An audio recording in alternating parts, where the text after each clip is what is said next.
மாடு மேய்க்கும் கண்ணே நீ போக வேண்டாம் சொன்னேன்.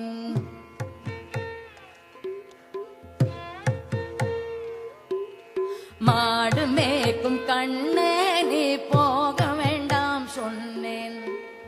கச்சின்ன பால் தரேன்